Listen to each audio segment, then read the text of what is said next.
സിഹറിന്റെ വിഷയത്തിൽ നമ്മൾ നിൽക്കേണ്ട ഒരു ഭൂമികയുണ്ട്, ഒരു ബൗണ്ടറി ഉണ്ട്. ആ ബൗണ്ടറി മറ്റൊന്നുമല്ല, മാ ഖാലല്ലാഹ് വമാ ഖാല റസൂലുള്ളാഹ്. അവിടെ രണ്ട് കാര്യങ്ങൾ ഉപയോഗിച്ചിട്ടാണ് ആളുകൾ വഴിതെറ്റുക. ഒന്ന് ബുദ്ധി ഉപയോഗിച്ചിട്ട്, രണ്ട് അനുഭവങ്ങൾ ഉപയോഗിച്ചിട്ട്. ഇത് രണ്ടും ഉപയോഗിച്ചിട്ട് മനുഷ്യൻ വഴിതെറ്റും. ഒരു വിഭാഗം ബുദ്ധി ഉപയോഗിച്ച് ഈ പറയുന്ന സ്വഹീഹായ ഹദീസുകളെ നിഷേധിക്കും പച്ചക്ക്. മറ്റൊരു വിഭാഗം ജീവിതത്തിലുള്ള അനുഭവങ്ങൾ കൊണ്ട് ഗവേഷണങ്ങൾ നടത്തും, എന്നിട്ട് അതിര് കവിഞ്ഞു പോകും. ഇത് രണ്ടും ഉണ്ടാവരുത്.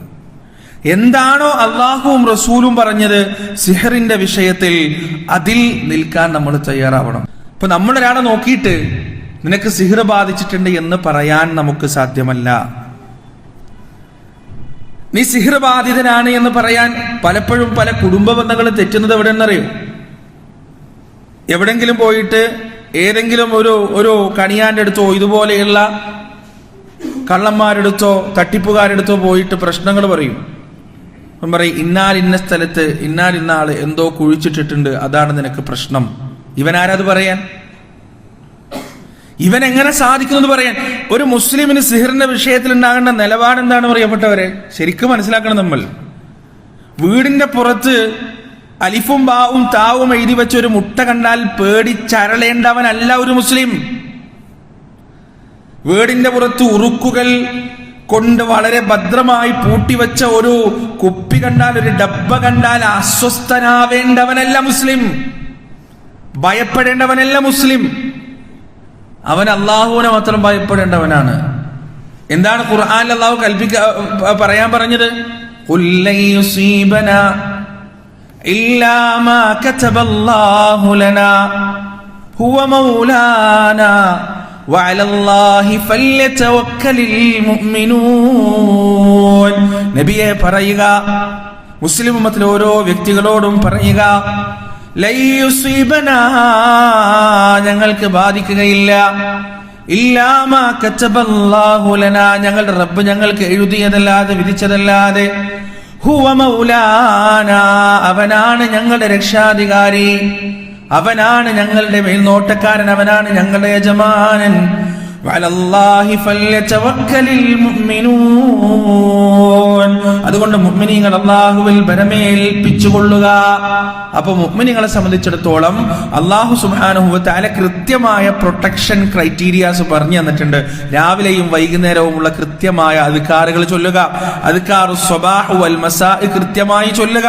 അതുപോലെ തന്നെ കൃത്യമായി ഖുർആൻ ഓതുക, വീടുകളിൽ നിന്ന് സൂറത്തുൽ ബഖറ പാരായണം ചെയ്യുക, കൃത്യമായി ജമാഅത്ത് നമസ്കരിക്കുക, അള്ളാഹുവിനോട് ദുആ ചെയ്യുക. ഇതിന്റെ അപ്പുറത്ത് ആരെങ്കിലും തേടി, ഏതെങ്കിലും സ്പെഷ്യലിസ്റ്റുകളെ തേടിക്കൊണ്ട് എനിക്ക് ബാധിച്ച ഈ ഷർറ് മാറിക്കിട്ടാൻ വേണ്ടിയിട്ട് നമ്മൾ പോകുക എന്നത് റസൂലുള്ളാഹി സ്വല്ലല്ലാഹു അലൈഹി വസല്ലമയുടെ മാതൃകയിൽ ഇല്ലാത്തതാണ്. ഇതിന് പരിഹാരമായി പ്രവാചകൻ പറഞ്ഞു തന്നത് എന്താണോ അതിന്റെ അപ്പുറത്തേക്കും ഇപ്പുറത്തേക്കും പോകാൻ നമുക്ക് പാടുള്ളതല്ല. മനസ്സിലാക്കുക, അഖ്ൽ ഉപയോഗിച്ചോ തജ്രിബ ഉപയോഗിച്ചോ ഈ ഒരു വിഷയത്തിൽ അതിരി കവിയരുത്.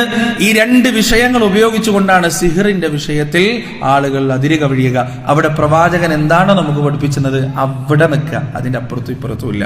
ഇതാണ് രണ്ടാമത്തെ വൻപാപമായി റസൂലുള്ളാഹി സ്വല്ലല്ലാഹു അലൈഹി വസല്ലം പഠിപ്പിച്ചു തന്നത്. മൂന്നാമത്തെ വൻപാപമായി പ്രവാചകൻ പഠിപ്പിച്ചു തന്നത് കൊലപാതകമാണ്. നമ്മളൊന്നും ആരെയും കൊല്ലാനൊന്നും പോകുന്നില്ല, പക്ഷേ ഒരു ജീവഹാനിയുടെ വിഷയത്തിൽ നമുക്ക് ഗൗരവം ഉണ്ടാകേണ്ടതുണ്ട്. നമ്മൾ വളരെ സിമ്പിളായി ജീവികളെ കൊല്ലുന്നവരാണ്. കൊലപാതകം എന്ന് പറഞ്ഞാൽ മനുഷ്യനെ കൊല്ലുന്നതാണ് ഇവിടെ ഉദ്ദേശിച്ചതെങ്കിലും ഒരു ജീവനെ ഹനിക്കുമ്പോൾ അതിന് ഒരു ഗൗരവം നമ്മുടെ വിഷയത്തിൽ ഉണ്ടാവേണ്ടതുണ്ട്. ഒരു ഉപദ്രവവും ചെയ്യാത്ത, നമുക്കൊരു ശല്യമില്ലാത്തൊരു ജീവിയെ വെറുതെ പോയിട്ട് നമ്മൾ കൊന്നുകളയരുത്. ജീവികളെ അനാവശ്യമായി ഉപദ്രവിക്കരുത്. ഒരു പൂച്ചയെ കാണുമ്പോൾ ഒന്ന് കല്ലെടുത്തെറിയാൻ തോന്നുക, അല്ലെങ്കിൽ വേറെ എന്തെങ്കിലും ജീവികളെ കാണുമ്പോൾ ഒന്ന് ചവിട്ടി മെതിച്ച് അരച്ച് കൊല്ലാൻ തോന്നുക, ഇത് ഒരുതരം സൈക്കോസിസ് ആണ്. ഇത് ഉണ്ടാവരുത് നമ്മുടെ ജീവിതത്തിൽ. ഓരോ ജീവികൾക്കും അള്ളാഹു അതിൻ്റെതായ വില കൊടുത്തിട്ടുണ്ട്, അള്ളാഹു അതിൻ്റെതായ ജീവിതവും മാന്യതയും കൊടുത്തിട്ടുണ്ട്. സുലൈമാൻ നബി അലൈഹി സ്വലാത്തു വസ്സലാമിന്റെ പട്ടാളം വരുമ്പോൾ ഒരു ഉറുമ്പ് അതിന്റെ കൂട്ടാളികളോട് പറഞ്ഞു കൊടുക്കുന്നത് നിങ്ങൾ കേട്ടില്ലേ? ലാ യഹ്തിമന്നകും സുലൈമാന വജുനൂദഹു വഹും ലാ യശ്ഉറൂൻ. അറിയാതെ സുലൈമാനും അദ്ദേഹത്തിന്റെ പട്ടാളവും നിങ്ങളെ ചവിട്ടി മെതിച്ചരച്ചു കൊല്ലാതിരിക്കുന്നതിന് വേണ്ടി നിങ്ങൾ നിങ്ങളുടെ കൂടുകളിലേക്ക് പെട്ടെന്ന് കയറിപ്പോകണമെന്ന് മുന്നറിയിപ്പ് നൽകിയ ആ ഉറുമ്പിന്റെ കഥ പരിശുദ്ധ ഖുർആനിൽ അള്ളാഹു പറഞ്ഞു തരുമ്പോ അവിടെ നമ്മൾ മനസ്സിലാക്കേണ്ടത് എന്താണ്? അവയ്ക്ക് വ്യക്തിത്വമുണ്ട്, അവയ്ക്ക് എന്തുണ്ട്? സാമൂഹ്യ ജീവിതമുണ്ട്. അവ ചവിട്ടിയരക്കുമ്പോ വേദനിക്കുന്നുണ്ട്, പ്രയാസപ്പെടുന്നുണ്ട്, അതിന്റെ സഹജീവികളുടെ വേർപാടിൽ അവ ദുഃഖിക്കുന്നുണ്ട് എന്ന് നമ്മൾ മനസ്സിലാക്കുക. ഓരോ ജീവിയുടെയും ജീവന് വിലയുണ്ട് എന്ന് നമ്മൾ അറിയുക. ഇതാണ് മൂന്നാമതായി റസൂലുള്ളാഹി സ്വല്ലല്ലാഹു അലൈഹി വസല്ലം പഠിപ്പിച്ചു തന്ന വൻപാപം.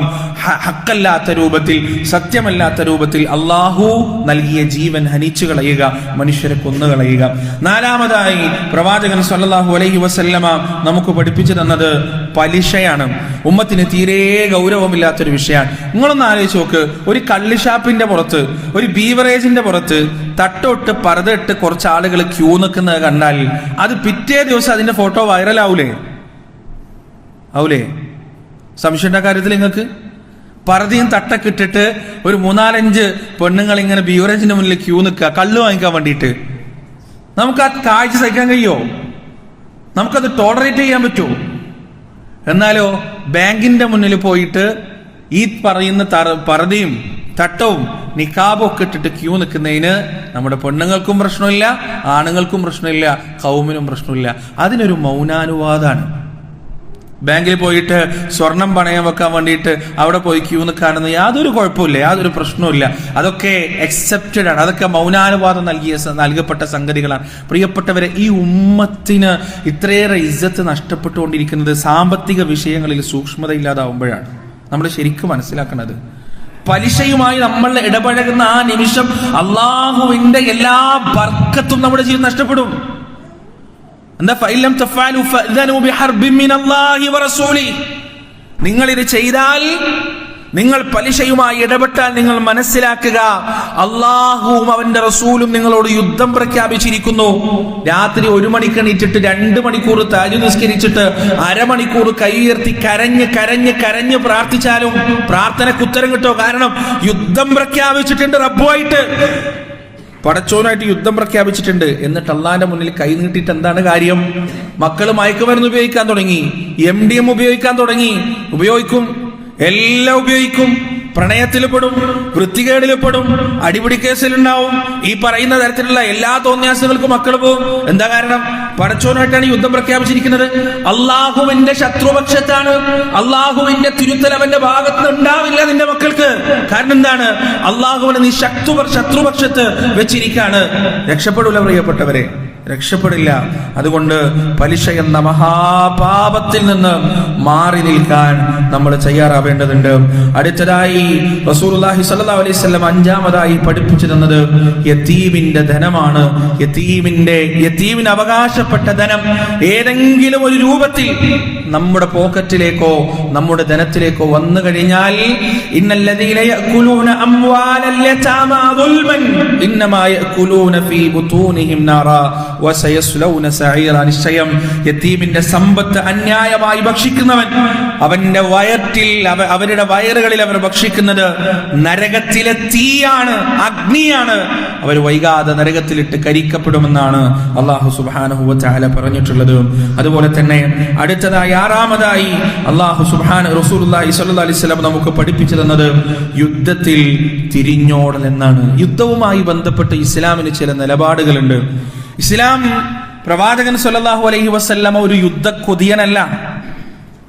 തന്റെ സമുദായത്തിന്റെ സുരക്ഷ നോക്കാതെ അവരെ യുദ്ധത്തിലേക്ക് വലിച്ചിട്ട പാരമ്പര്യം പ്രവാചകനില്ല. നമ്മൾ പറയും, പിന്നെ ചില ആളുകളൊക്കെ പറയാറുണ്ട്, നിങ്ങൾ എന്താണ് ബദ്റിൽ പ്രവാചകൻ പോയില്ലേ? ബദ്ർ യുദ്ധത്തിൽ 300 ചില്ലാന സഹാബികളായിട്ട് 1000-ഓളം വരുന്ന സൈന്യത്തെ നേരിടുന്നതിന് വേണ്ടിയിട്ട് നബി പോയില്ലേ? 300 ചില്ലാന സഹാബികൾ പുറപ്പെട്ടത് എന്തിനാ അറിയോ നിങ്ങൾക്ക്? 40 ആള് മാത്രം വരുന്ന കച്ചവട സംഘത്തെ തടയുന്നതിന് വേണ്ടിയിട്ടാണ് 300 ചില്ലാന സഹാബികൾ പുറപ്പെട്ടത്.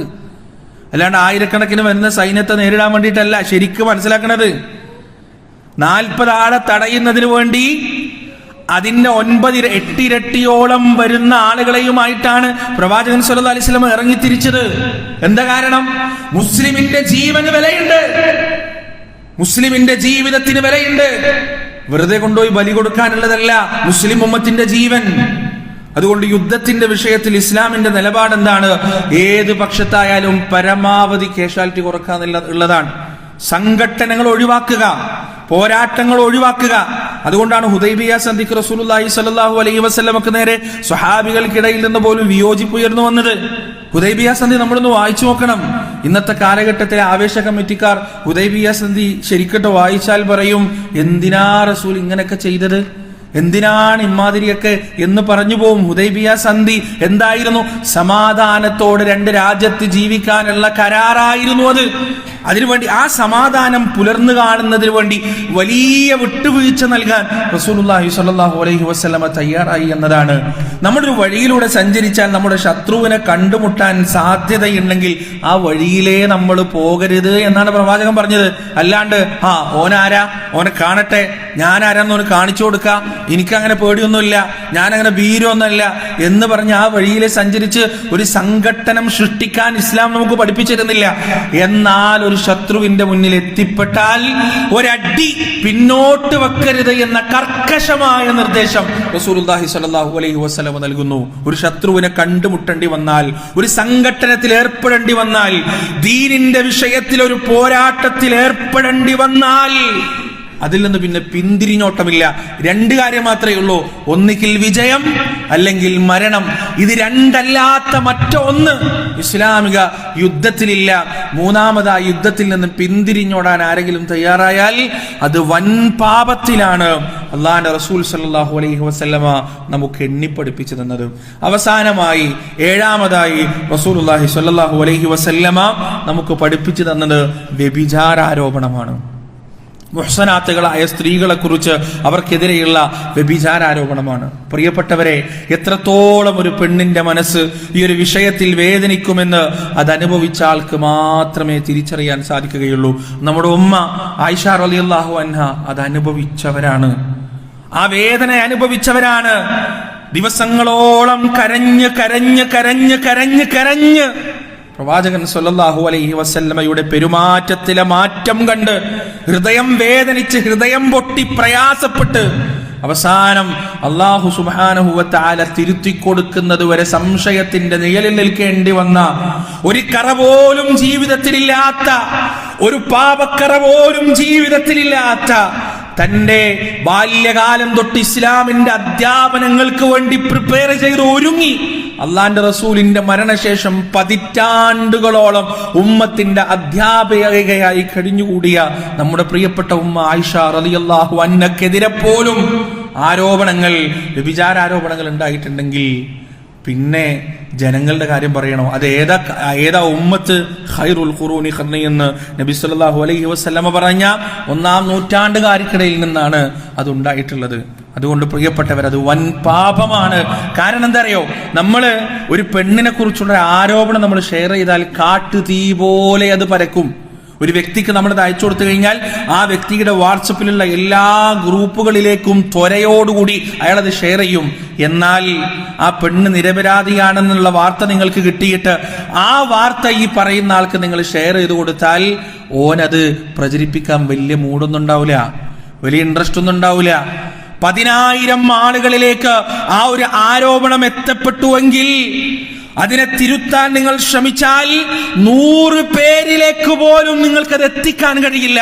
അതുകൊണ്ടാണ് റസൂലുള്ളാഹി സ്വല്ലല്ലാഹു അലൈഹി വസല്ലം ഈ വിഷയത്തെ ഇത്രയേറെ ഗൗരവമായി നമുക്ക് പഠിപ്പിച്ചു തന്നത്. അതുകൊണ്ട് പ്രിയപ്പെട്ടവരെ, ഈ പറയുന്ന സംഗതികൾ, ഇതുപോലെയുള്ള പൈങ്കിളി വാർത്തകളൊക്കെ, ഒളിച്ചോട്ട വാർത്തകളൊക്കെ, വ്യഭിചാര വാർത്തകളൊക്കെ, രാത്രി വന്ന വൃത്തികെട്ട ബന്ധങ്ങളുടെ, അവിഹിതങ്ങളുടെ വാർത്തകളൊക്കെ കാണുമ്പോ ഒരു മുസ്ലിം എടുക്കേണ്ട നിലപാട് എന്താണ്? ഗ്രൂപ്പുകളിൽ നിന്ന് ഗ്രൂപ്പുകളിലേക്കും വ്യക്തിപരമായ അക്കൗണ്ടുകളിലേക്കും മാറി മാറി ഷെയർ ചെയ്ത് അത് ആസ്വദിക്കുന്നവരിൽ മുസ്ലിം ഉമ്മത്ത് ഉണ്ടാവരുത് എന്നാണ് പഠിപ്പിക്കുന്നത്. അല്ലാഹു സുബ്ഹാനഹു വ തആല 7 വൻപാപങ്ങളിൽ നിന്ന് പൂർണ്ണമായി വിട്ടുനിൽക്കാൻ നമുക്ക് ഏവർക്കും